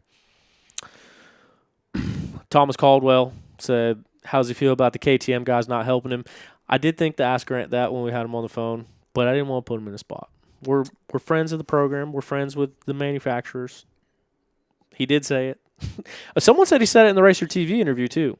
I didn't see it, so I was kind of not really brought up on that. I didn't know much about it. So at the end of the video, he had what was the last race? Mason-Dixon. Mm-hmm. He had passed for the physical overall lead, and then he got stuck. And he came through and said that when he got stuck, there was KTM guys standing there that didn't help him. He said it in my video, and then someone said he also said it on the Racer TV broadcast. So it's interesting that like KTM guys saw him in the overall lead, saw him get stuck, and didn't help him. I wonder what KTM guys those were. I wonder as well. But yeah, didn't have the cojones to ask him. Aston's saying he's got me a green bike. What do you got to say about that? You got me a blue one? I'm going to try. But my first thought would be Go look Blue, at green. Go look at finishing rates between green and blue. I could all and see which bikes finish the race more often. Aston said, "Can't beat Broadman." True. Oh, I missed some comments. Todd Cowdall said, "So what exactly happened on the podium from the AMH at Mid-East? I've heard different stories." I don't know. I mean, basically, the podium was Clayton Gant, Gavin Harwell, and Easton Harvey. And Gavin Harwell on the podium said, "I don't know what Easton's daddy's problem is. Every time I catch him, he won't let me by and just tries to block us the whole time." Saying Easton's dad wants to block him? Yeah. I like that kid. He races in the morning, too. I like He was that fired kid. up, dude. I talked to his dad about it afterwards, too, but I guess the person in question wasn't happy about it and went to their tent and had some words with him. But that was all it was said. It's just, I mean, that's something you see at every level of racing, especially like the morning for the WXC girls and anyone in the morning race. It's like the older guy classes at the beginning, they don't want to let anyone by because they're out there racing too. So it's like, I don't know if everyone just had a problem because he called one of them out specifically. Then they but get that's real, always been a problem with all of them. He'll be real bent when a 12-year-old shows him a front wheel, a 16-inch front wheel. Well, I guess that's what happened. But then they had some more words after that. Well, that's just like what we were talking about a couple weeks ago with passing National Enduros. You give them a courtesy rev. That seems super fair. Or, hey, go left, or a woo, woo, woo. And, like, guys will, like, so much body language basically telling you to F off by revving back at you from in front of you. Yeah. And, like, have meltdowns and then call you a big baby when you pass them. And then when you tell them to F off, they get real mad in between tests, apparently. Yeah. So, but, I mean, it's just, not only that, dude, if you start on row 1 or even row 2 and someone catches you, they're faster than you. They're already beating you. Yeah, it would benefit you more to jump in behind them and see where their laps. I mean, obviously, this, I don't know these people. Like, I know Gavin a little bit. Yeah. But I don't know the parents, so I ain't sitting there talking shit to the dad, really. But, I mean, I kind of am. But, yeah, I mean, get the hell out of the way. Yeah. No, dude, I'm friends with Easton. I'm friends with Travis. I try to be friends with everybody out there. Yeah, I don't know. That's I don't know. I didn't see the blowback of the podium, but obviously I was doing the podium interviews, so I heard Gavin, and when he said that, so Are you sitting there laughing? yeah, because Easton, I had interviewed Easton first because he was in third, and I guess him and Clayton Gant got together, and from Clayton's story, Easton took him out, and Easton kind of mentioned it, and so Clayton made a comment about Easton Harvey and them going down together, and then Gavin made a comment about Easton's dad. What is this class that and they're when all he in? said that, like the first, I wanted to leave it alone, but I was like, dang, dude, like they're firing at him right now. So I pulled the microphone back. I was like, man, it's a tough day to be a Harvey out here. They got a pretty good pop from the crowd. But like I said, dude, I'm friends with the Harveys. I'm friends with the Harwells. I don't know. I don't know if Clayton likes me. It kind of doesn't seem like he does. I talked to his dad a little bit, but That's all right. I go through this habit where sometimes when I'm reading things really fast on starts, I accidentally might say 4-stroke sandbag lights. But it's just because I'm trying to read it fast. No, and it's not because of Clayton. Clayton's riding really good. But, like, the past 4 years at Mid-East, like, the C-Class winner is not a C-Class rider. No. And I understand how the AMA works and you can do it. But, like, all of them, dude, like Ben Thomason started out. He was the first one that was like beating the old guys on the podium at Mid-East from the C-Class. But then TJ Brown next year. TJ Brown TJ dominated for, I think, a couple years. Yeah. Which he was young, too. I mean, I understand kind of. Yeah. He was like, I mean, he's 14. like 14, 15 now. Well, yeah, I think he can drive now. I think he was now. 14 when he went to that class. Yeah, because now he's 16, 6'7", Yeah. 220 pounds, and Yeah. Shouldn't have been on running anybody. AA or whatever he's running now. Yeah. Well, that's what I was getting to. And then Caden Johnson did it last year.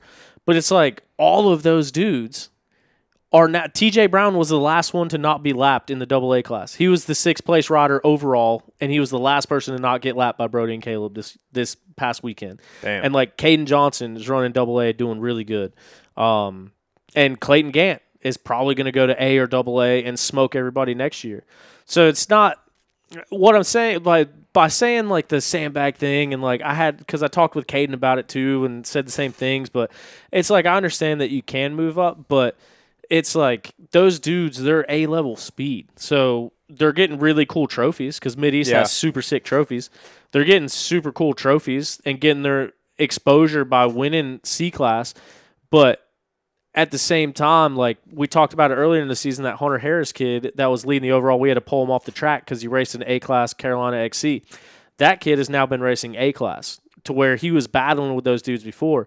Well, now next year when Clayton or whoever has to move into the A-Class and that Hunter Harris dude's been running A-Class all year long, I think Hunter's probably going to drop him.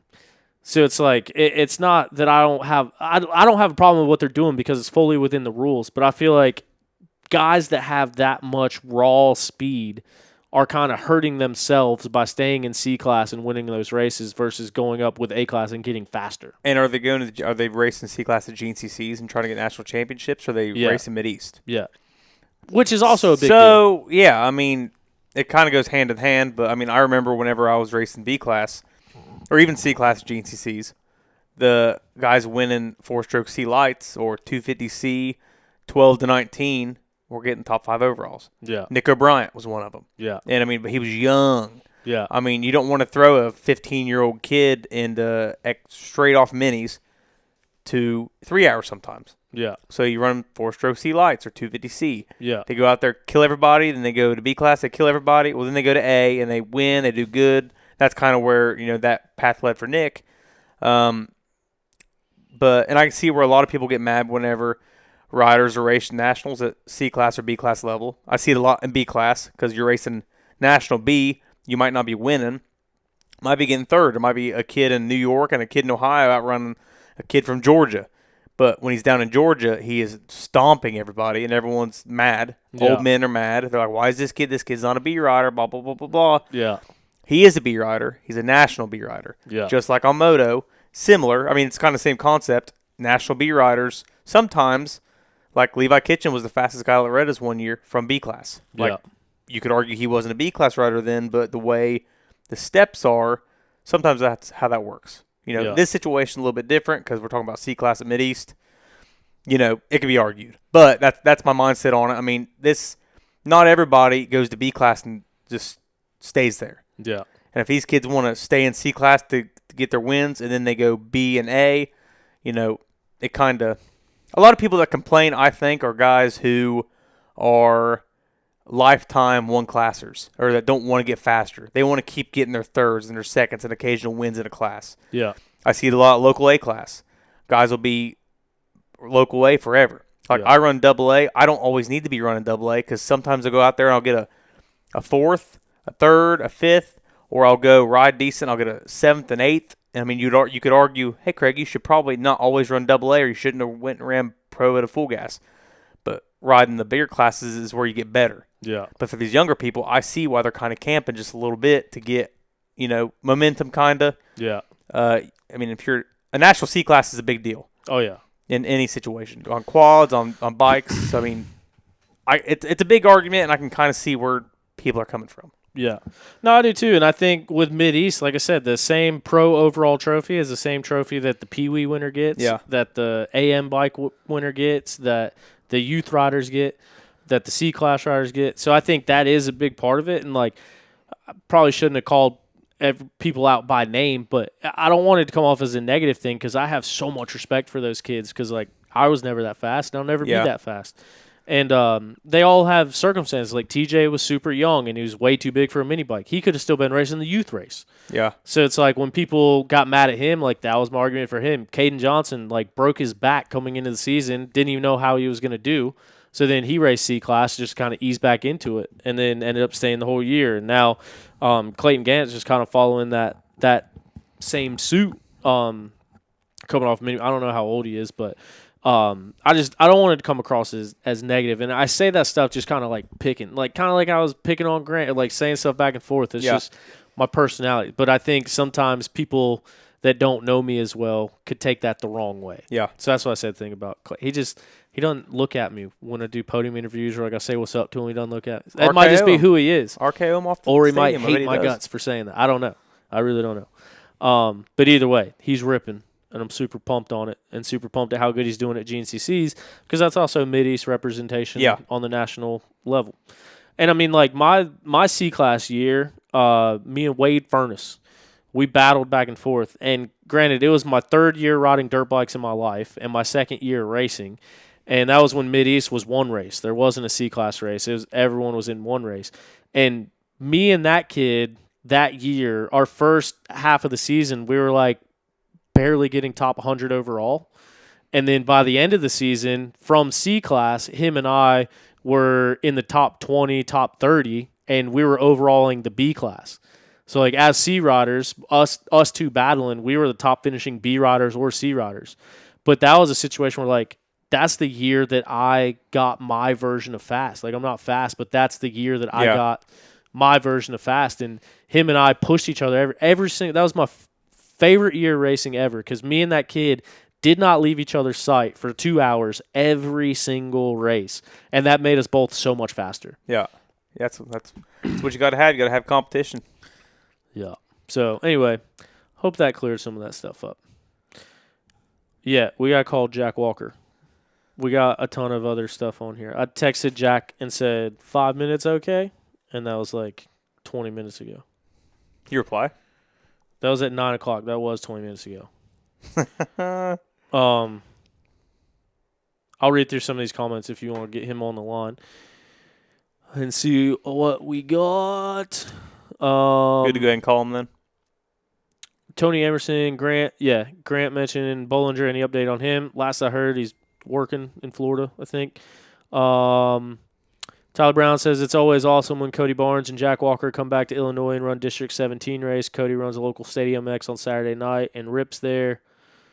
Edward D. Bendito says Chris Bort signed one of his genuine Suzuki plastics at the Hoosier for me. That's pretty cool. Craig Oberholzer says, Aston, you got any cheap rentals? They go back and forth a little bit. Dalton Garrett says Jhak is an animal, first of many to come. Joe Thomas says, some years ago, Thorne Devlin stayed with his family and the mother of the house was cooking healthy meals and told Thorne, give me 21 days, I'll turn you into a ripper. That's the way I heard it. So maybe that's the 21-day whipper. Whippa. Tyler Catlett, thanks for covering the AM race situation. Just wanted to hear something from a staff member versus floating around the pits. That's why you're the best media in the industry. Hey, appreciate you, Tyler. Hopefully that means he's not mad at me. But, yeah. Oh, Thorne Devlin says that is not what 21-day whipper means. Shout out Thorne Devlin watching the program. Say it, Thorne. Don't be scared. What does it mean? Don't make us cold call you, talk about Baja this weekend. We already did a whole segment about you. My bad. That's the story I heard. Welcome to the chat, sir, says Joe Thomas. So Thorne Devlin gives us our answer. Anyway, enough talking about that.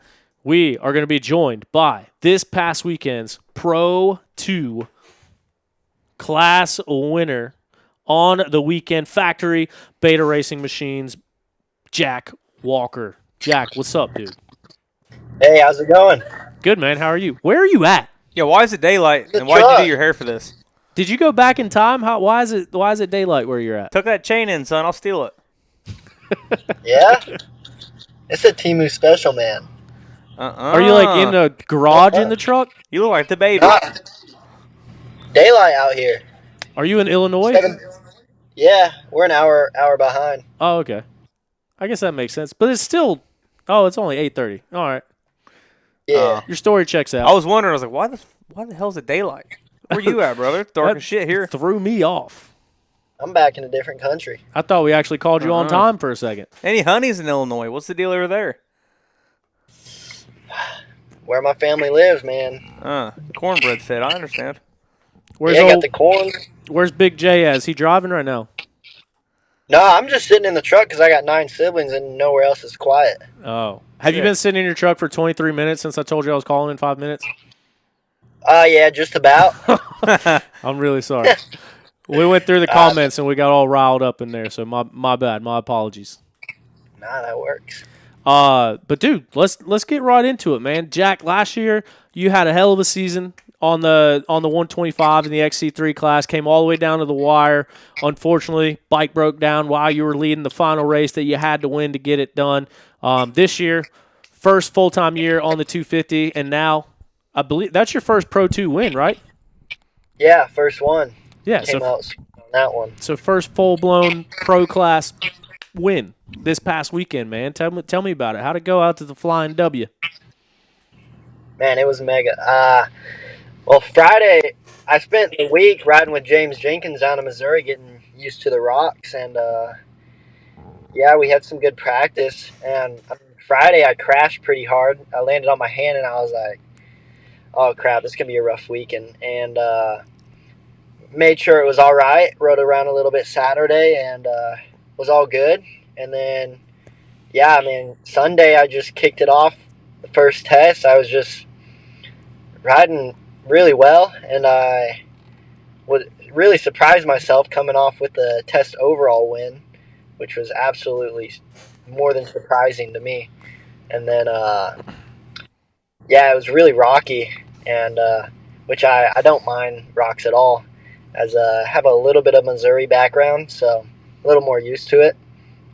But test 2 was a little more technical. I mean, to try to find a flow in that test was pretty difficult. Yeah, there was a bunch of left rights and some creek drop offs out of nowhere, and no double arrows, no X's. Yeah, you had to keep them eyes up, which was hard, splashing in the creek and getting covered with water.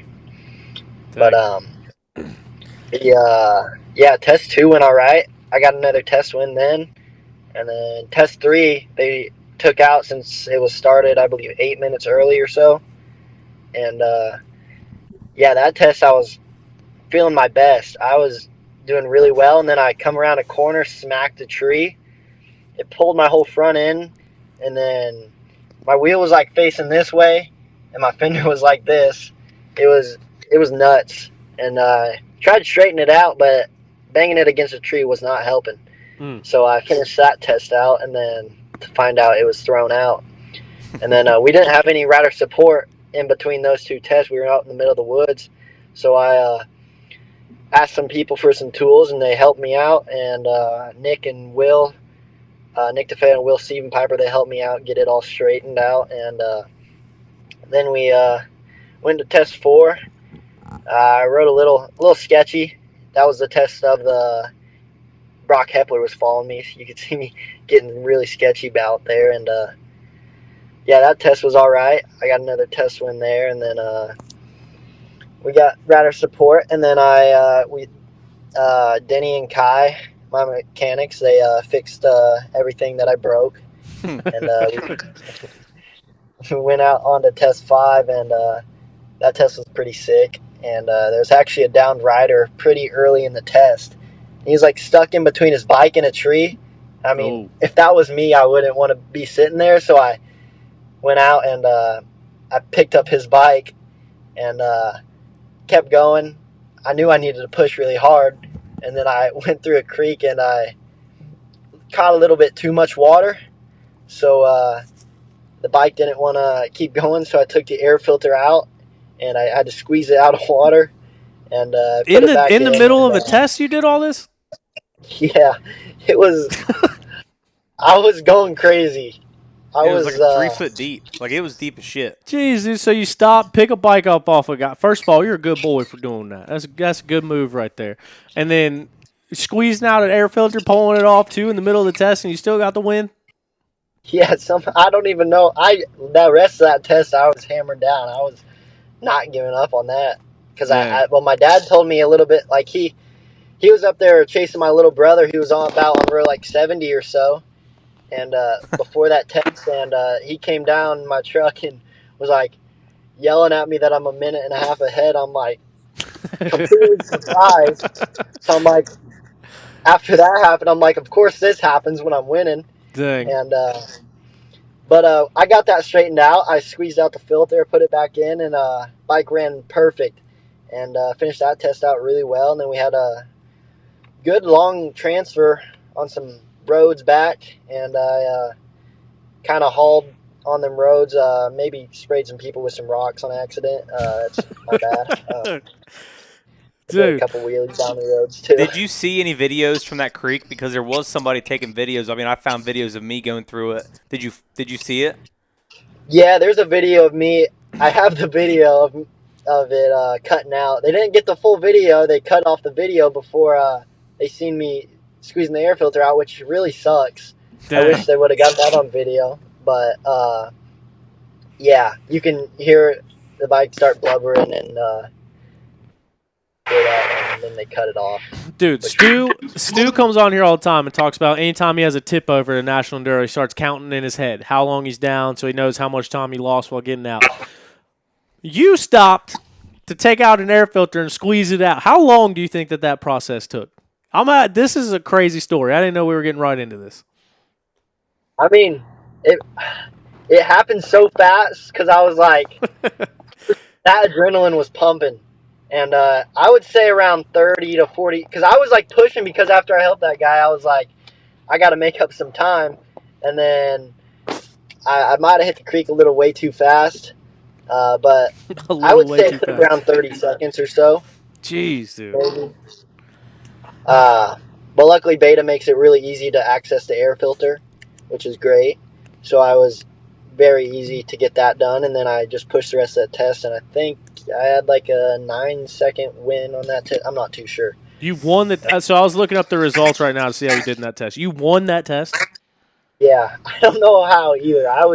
I came back to the pit and I drop off the bike to Denny and Kai. I'm like, I sucked water really bad. I was like yelling because I was pretty scared that it was gonna hurt something, and but luckily the bike's a bullet and it'll take anything. There it is, premium quality and rideability. You hear that? Yeah, you hear that, T-Ship? That is insane, dude. What a damn story. Hey, what did you think about test 1? I was telling Tyler earlier about how like the tornado went through. I think test 2 you could see it too, like what you were talking about. It's kind of sketchy. Do you know what I'm talking about? 2 miles into test 1, there was this freaking gigantic tree, huge ass like limbs. I had to cross it. It was like 2 feet up, and I'm sketchy anyway. And I about ate shit trying to cross it. There's like I did not see a chicane before it. Oh, where we go left around it, I'm pretty sure. Yeah, I went left. It was a big tree down, and we had to go. I guess the chicane was to the right of it. But, yeah. Okay, yeah. Yeah, it was, I didn't know if there was actually a chicane or if that was a mythical chicane. I did not see it. I hit that pretty well. Actually, I vividly remember that actually because I came in really hot, but I had my Bridgestone tires and they hooked up real nice. Oh, here we go, dude. Look at this guy. This guy's a company man. Gets a paycheck over the weekend trying to cash in. Nah, I got to keep it real, though. My tires were absolutely insane this past weekend. Hooked up. Shouting out the bike, shouting out the tires. What else we got good out there? That's what I got to do. No, man, that's all. So you kind of you stole my first question or my second question during your first segment there, but test number 1. You get the overall win, which has to be an insane feeling. But one of the crazy things about it is we talked about some of the issues with connection and uploading and stuff. So at the time, you didn't even know you won the first test, did you? No, I didn't, because I didn't even know until after test 4, I believe it was, when my dad came down. And was he fired up? Was he coming down? Oh, hell yeah! He said he was going down them roads, just had a truck tapped and was trying to get there, and it was definitely a surreal. I tried to keep my composure as best I could because I knew we still had more racing to go, and just to keep doing what I was doing. So what did you think? What was the first thought when he came back and told you that you had won the first test overall? I was like, well, first thing I thought is, no way I beat Josh Toth in a rock test. Yeah, I was more than surprised. Like, it's a feeling that I didn't think I'd be feeling, really. I mean, it was definitely, it was really awesome. And I'm still wrapping my head around it. And I mean, after doing it one time, I want to do it more. Yeah, dude, I bet. That's insane. Especially, like you said, kind of racing in the dark, but then knowing you got it. And then after test 5, you said he's telling you that you're a minute and a half in the lead. You're like, oh, that's good because I just got done playing in the creek and picking up my bike off, or picking a bike up off a guy. That's an Yeah. insane weekend. You must have been feeling pretty comfy on the bike. Yeah, bike's been feeling great. We made some suspension changes, and they're getting me absolutely more comfortable than I have been. Like we before Mason Dixon, we made some changes, and I'm getting more and more comfortable on it, and it's been really good. What bike are you riding? What bike are you riding at the National Enduros? The 250, 252 stroke RR. Gotcha. Didn't you rode the 200 last year? Or something, didn't you?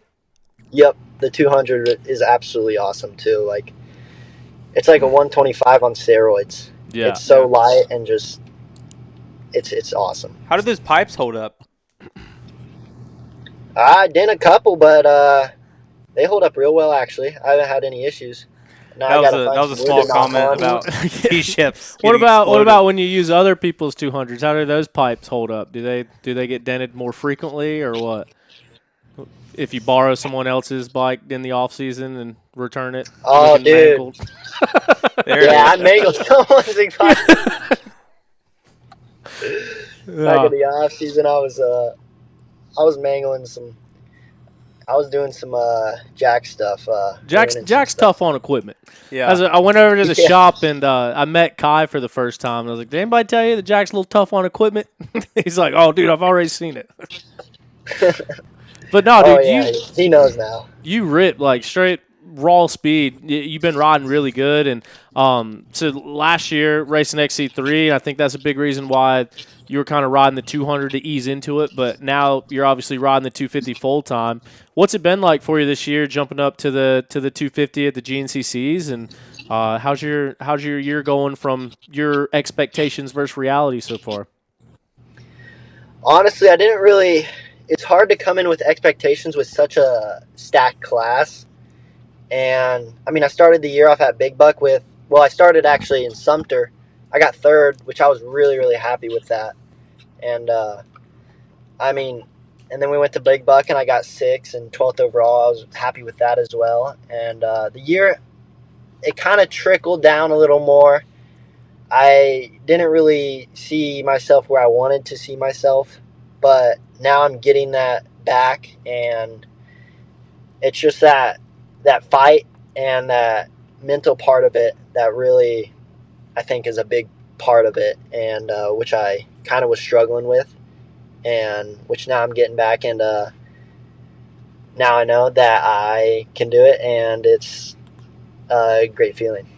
Sounds like it, dude. And you mentioned like you just changed your suspension setup, feeling a lot more comfy on the bike.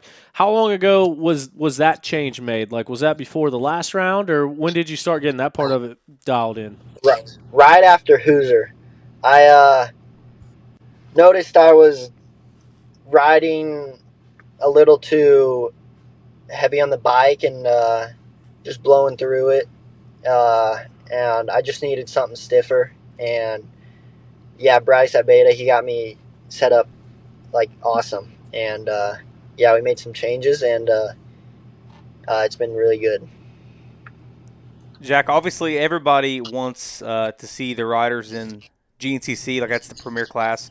But I know a lot of guys personally who really like the National Enduros, and obviously with the win this weekend, you went 3, 4, and 1. What do you think as far as National Enduros? Do you think that fits you? Because like whenever you'd pass me this weekend, like pretty loose. I loved it. Like you were ripping. Obviously you earned the results you got. Do you think National Enduros is something that like fits your riding style a little bit better? Or I mean, you know, the 3-hour GNCCs, like nobody. I'm just gonna say I don't know anybody that's even getting paid to race them that loves them. But National Enduros seems like it brings a little bit more of the fun into it. You know what I'm saying? Is that something you like to do? Like you want to keep doing them? Like, Yeah, I mean, I absolutely love the National Enduros. I mean, I've been doing them for a good while now. I mean, back in, I believe it was in 2019. I don't even know, honestly. It might have been 21. I just get my years mixed up. But I've been racing national enduros for a lot longer than I have GNCCs. Okay. Like, and I won the Beta Cup in national enduro I back forgot when about I that. was a Yeah. privateer.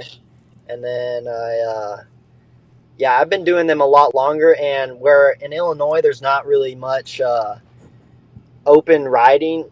Really, it's more a tight technical trail, I'd say. Yeah. And it's just what I'm more used to. And I've been doing a lot more moto to get more acquainted to GNCC, because I feel like that's something I'm lacking, is that hold it wide and just go for it.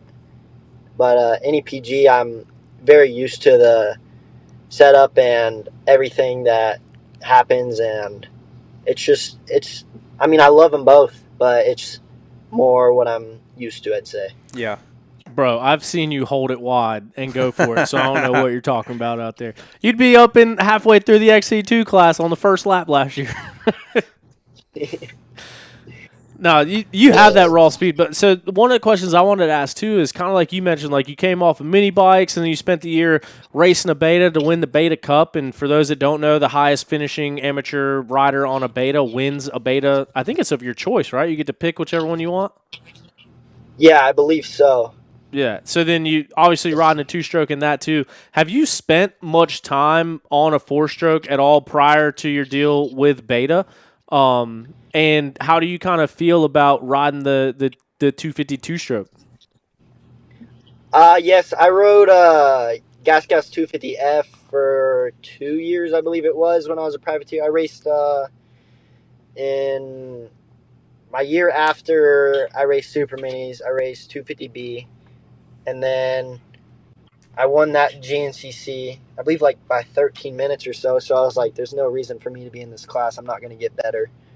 And so I moved up to 150A, so back on a two-stroke. But I did the national enduros on my four-stroke, and then the next year I was racing XC3 on a 125, and then a 250F gas in NEPGs. So I have spent a good bit of time on the four strokes. And then also, I mean, the 250 two strokes and the four strokes have different spots where each excel. I mean, I think the 250 is really good. It's like more of a nimble feel almost, I'd say. Like you can bounce the bike where you want it to go. But I feel like the four stroke, you can just throw it through spots and just get away with it. But you have to know on the two stroke where to hit your marks and good throttle control. Yeah, for sure. Yeah, are you racing any locals out in Illinois too? Because I have a buddy, Tanner Whipple, and I know he's riding, got us a little support ride from maybe a local shop or some Beta USA help, because he runs some the vintage stuff we race. We go to like AMA Vintage Days every year. I noticed he was out there racing, is it District 30, District 37? 17. 17. Okay, I didn't know if you Yep. were buddies Well, because you're both from Illinois, and he's... yep, I'm good buddies with Tanner. Okay, cool. Yep. Yeah, Tanner, their family owns a series called WFO. It's a really well-known series around Illinois. It's awesome. What's that stand for? Yeah, they Okay. they're awesome. Yeah, Tanner's on a beta support ride. So yeah, he's awesome. He's a great guy, and yeah, their family's awesome, and yeah, I don't really do too much local racings. I try to keep it kind of focused on national, but I'll definitely be racing some locals, and just to ride them, and because not everyone that I know really comes to all the GNCCs or national enduros, so it's nice to touch base with everyone throughout the year, and yeah, just talk to everyone. You're probably not always in Illinois either, are you? Like a lot of the times, you came down to South Carolina for a while. We were talking about earlier. In that, I don't know what your schedule is, but I figured you weren't always in Illinois. Yeah, I mean, I'm home for a good bit, but I'll be in Indiana here soon So I'll probably be doing some of the IXCRs, and I'll be training with the Smith brothers, Doc and Lane, at TCR. And so I'll be out in Indiana for a little bit, more around summer break time, and just riding with some fast guys and getting some more seat time. Good deal. And what was your kind of walk us through your off season a little bit? Because I know that obviously Strang taking over the Beta USA program out here on the East Coast. You're down here, spent some time at the Oz Ranch, and spent some time testing with Strang. And I know you were down at the Shoals for a little bit. What was the off season program like, getting ready for this year? And did you do anything differently this year than you've done in the past? Yeah, I spent the winter at the Shoals, and I went there about 2 years ago before then, and I like going to the Shoals because it has deep ruts, and that's something that I really need to work on, which I'm getting better at. I've been noticing, because in Illinois, it's never really, the ruts don't really get, it's more of a hard base, I'd say, and they don't really form too many deep ruts. And the previous year I was in Florida riding sand, which was absolutely great. I think I'll go to Florida again just to get some of that cardio feel, because it's nice to ride sand all the time, and it's just it's an all-around workout on the bike and the body, and a lot of good cycling. Sweet. So, and then also too, kind of following up on the Strang thing. I actually had Strang over to the house and kind of talked about that whole thing when it was out in the open, and we could talk about what was going on. But obviously, last year you were under the rig with the Beta guys, and I know Aston's been pretty active in the chat in here, and like Andy, Kurt, Rob, all those dudes. Obviously, I spent a lot of time under the Beta rig and got to know you better, and those boys were all like a big family out there. But now you got Strang, who's in his 19th season of pro racing out here in America, at the GNCC series in particular. What's it kind of been like having a resource like that as kind of the boss and the teammate? And like, have you been able to ask some questions and kind of bounce some things off of him, or like learn some racecraft with having a resource like that available to you every weekend? Yeah, I definitely learned a lot from Strang. I think he learns a lot from me as much as I do from him, as me being a kid and doing some dumb things. But yeah, having Strang's awesome. He's really great, and anything I ask him, he's very straightforward with it and understanding, and it teaches me a lot, and I've definitely changed a bunch of things and that he's taught me, so it's been really helpful having him on board. Sweet. Hey, so another thing, I know I DM'd you just a couple hours ago and asked you about it, and you posted about it. Obviously, I was replying to your story. The new Beta Smoker. What are we thinking about that, and when do you think you'll get one? The damn shoulder dislocator. Dude, I rode the 300 RX they had, and that thing had plenty of power. That 350 is going to be, it'll definitely pull your arms off. I don't know when I'll get to ride one, but if I do, then I probably shouldn't, actually. Yeah, I mean, you ought to be the first one. You're the only two-stroke other than hard enduro guys. You should be the guy who gets it, tests it out, sees what the deal is. Is that one? I didn't look too heavy at the Dirt Bike Magazine clip, but is that a moto bike? Is that what? Yes. Yep. Yeah. Oh, so that son moto. of a bitch is gonna hit like a stepdad, brother. The moto bike, moto two-strokes are absolutely gnarly. That thing's drinking a Monster and going home and hitting, son. Going home to punch. Yeah. Oh, like a dad that drinks Monster and a wife beater. What row are you starting at next week at Snowshoe? Do you know? I haven't really looked. I mean, probably not where I want to be. Because I did miss Powerline Park because I had a concussion. And I had a couple finishes that weren't up to par, so probably further back. I haven't really taken too deep into it, but look at it. But now that you're telling me about it, I'll probably look right after this. Well, there you go. So last weekend at the Mason-Dixon, you spent some time up front. You spent some time up there with the top three guys and kind of run around that fourth, fifth place spot. What are you kind of, especially like we had Grant Davis on the show earlier, and like we've had Toth on before, Cody Barnes on before, but like the level that those top three guys are riding is unlike anything we've seen in XC2. This is like one of the fastest and most competitive years that we've seen in XC2. So now that you're on that second row, and especially now spending some time with those top three guys on the racetrack, what are you kind of learning? What are you keying off of, and what are you taking away from the way that those guys are riding, and kind of taking that into your riding, if anything? Yeah, they're insane. I riding behind them is just like it's pretty crazy, and I learn a lot. I mean, they sprint really hard early on, so make sure to stay with them. And then, well, I'm pitting second lap, so after second lap, which I learned from the last race that I need to push way harder the second lap onto the third lap to catch back up to them. And then, which I think I was about, after pitting into the next lap, I was about 10 seconds from Josh, but then I should have pushed a little harder and then tried to get back going with them boys. And I'm just learning, and then it's a lot. I mean, they're all really fast, so it's nuts. I bet that's a crazy pace that's being pushed right now. Yeah, definitely still learning. Which that's all I feel like my plan was to do this year, was learn as much as I can from them, and then bounce back next year and get some more results shown. Which obviously I'm still trying to get results in this year.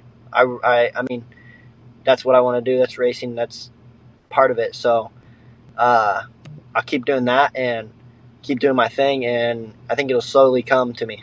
Yeah. How old are you now? 18. Yeah, dude, 18 years old, first year in the pro class. I think that's the exact right approach to have to it. I think you're doing things the right way, and you obviously got the speed. It was awesome watching you ride XC3 and now kind of transitioning into that XC2 class. And I know I kind of talked to you a little bit in the off season about like learning, settling in, and then running with them guys. Just you have the speed, and it's just kind of managing that race pace and going with those guys. But you're making progressions every single week, and it's cool to see. Yeah, it's definitely awesome, and yeah, getting those little wins is always a great thing. Yeah. Pro 2 winner, man. Overall test winner this past weekend, dude. That's something to be pumped up about. Yeah, absolutely nuts. You got any fun races on the schedule? Anything one-off? Like, have you thought about racing some sprint enduros? Or I know you mentioned some IXCRs, but you got anything coming up on the schedule a little bit out of the norm, or what's the plan? Not really. I mean, it's just same races every year, and just a couple local races maybe. And other than that, there's nothing really out of the normal that I really do. I mean, I'd like to do some other type of riding, I love to ride hard enduro, just messing around, and I like doing. I mean, I'm not much of a moto person, but I think it's pretty fun. Even though my dad doesn't like me doing moto, it's a little too dangerous for him, I guess. Which I understand that completely, but it'll take me to that next level. There we go. All right, Jhak Walker TKO enduro this year. That's what I just heard. Hell yeah! Oh, that would be nuts. Sign him up. What's the series that your dad helps run again? Soil Series, Southern Illinois. Yep, it's great. Yeah, they actually have a race this week, and I'll be out there. I'll just be watching. You doing any sweep riding or anything? Are you hammering some stakes, or are you just hanging out? Yeah, I'll probably be out there and doing some stake hammering. No more. They had a race a couple weeks ago. I was out there for like 2 days setting up a little turn track for everyone. I had a little pinwheel in there, and oh yeah, I saw that. Yeah, it was nuts. And but I might be out there a little more, and just I like going to them, and I'll sweep ride it for sure. Sweet. Sounds good. Well, good luck this weekend. Have fun. This whole thing started. I commented on your post, and you called me out on getting on the show. So thank you for making some time. Sorry we got off on a tangent. We were a little late calling you, but man, I appreciate you coming on. It was cool to have you on and cool to chat with you. Awesome. Thank you guys. Yeah, dude. All right. Well, thanks again for the time. We'll see you up the mountain next week at Snowshoe. Oh yeah. Right on. All right. See you, Tyler. See you, Appreciate Craig. it, Jack. Congrats on the weekend. Thank you. See ya. All right. See ya. All right. There was Jack Walker. It was cool that he called in because, like I said, I commented on his post and he called me out and he said, "When are you going to get me on the podcast?" And I said, "What are you doing tonight?" And he said, "I'm as free as a bird." And then I was scrambling to find his number. So shout out Strang sending me his number, and shout out Jack for texting me back. So cool to get him on. But yeah, I know you're on my screen. Yeah, it's my bad. I'll just leave it alone. But yeah, what any other things? What did we miss? I think we got everything. Yeah, I ain't got nothing for you. Well, that was a good program. We had Grant Davis on, overall points leader, GNCC, doing what he's doing. We had Jack Walker on, coming straight off his first pro class victory this past weekend.